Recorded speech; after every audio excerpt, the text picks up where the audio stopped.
I have a story, and this is the story is all about long, long time ago. Oh. Wait! Wait!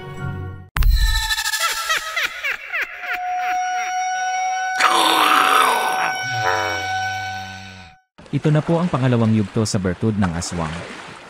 Mula nang mapasa kamay ni Kuya Babe ang mahiwagang lana ng aswang, nagbago na ang takbo ng kanyang buhay. Hindi siya naghahanap ng panganib pero parang ang panganib ang nagsimulang maghanap sa kanya.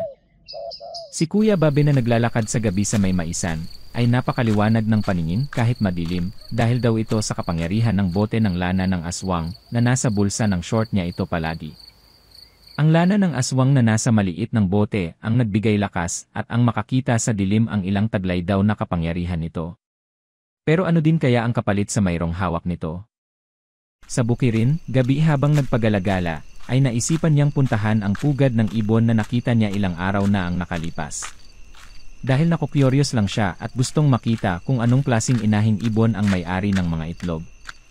Pero hindi pa man siya nakarating sa pupuntahan niya sana, sa katahimikan ng gabi ay may narinig siyang kaluskos. Pagkatapos para isang malagkit na tunog ng pagmumuya.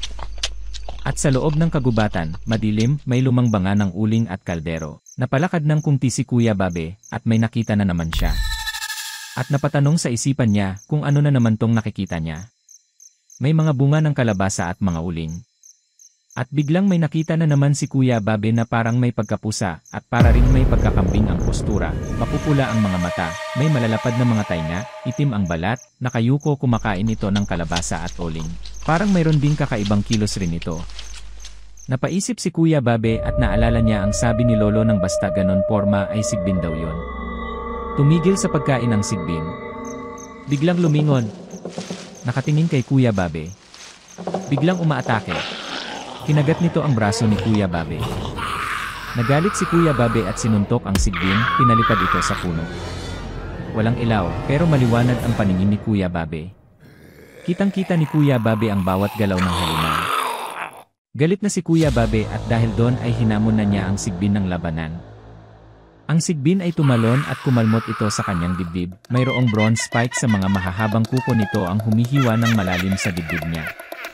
Sa pagkakataong ito, hindi naghihilom ang sugat. Napagtanto ni Kuya Babe na ang bronze na metal ang kahinaan ng kapangyarihan na taglay niya. Parang alam ito ng sigbin na nakalaban niya. Apo, ang bagakay at bronze ang isa rin sa mga makapinsala ng aswang. Siguradong matatablan sila sa mga yan. Hinugot na ni Kuya Babe ang nakatagong bronseng patalim sa tagiliran niya. At tumalon si Kuya Babe at tinusok ang sigbin malapit sa dibdib. At may isang magandang babae na nakita ni Kuya Babe, nagmamakaawa ito sa kanya na wag itong tuluyan, nanay niya daw ito at may sumpa kasi ito kung bakit naging sigbin na ito. Tama na po. Maawa po kayo sa nanay ko. Dito niya naisip minsan, ang halimaw na yon ay bunga lamang ng sumpa at pagkakamali. Hindi na ito tinuluyan ni Kuya Babe at sinabihan niya sila na wag nang babalik sa isla. At saka umalis na si Kuya Babe. Nakalimutan na lang niya ang tungkol sa pugad ng ibon na puntahan sana niya. Hindi pa dito nagtatapos ang adventure ni Kuya Babe. Abangan ang susunod nating mga video. Hihingi lang po ako ng kunting pabor sa inyo. Paki-subscribe naman po please, isama nyo na rin po please sa pagpindot ang like button at ang notification bell. Napakalaking tulong na po yun sa amin na mga content creator. Maraming salamat po sa inyong lahat. God bless po sa ating lahat. Shout out po sa lahat ng mga nag-subscribe sa munting channel ko. Thank you so much po ng maraming. At sa mga viewers din po maraming salamat din po sa inyong lahat sa pagbigay oras ninyo sa panonood ng mga videos ko. Sa mga nagko-comment maraming salamat po sa inyong lahat at shout out po.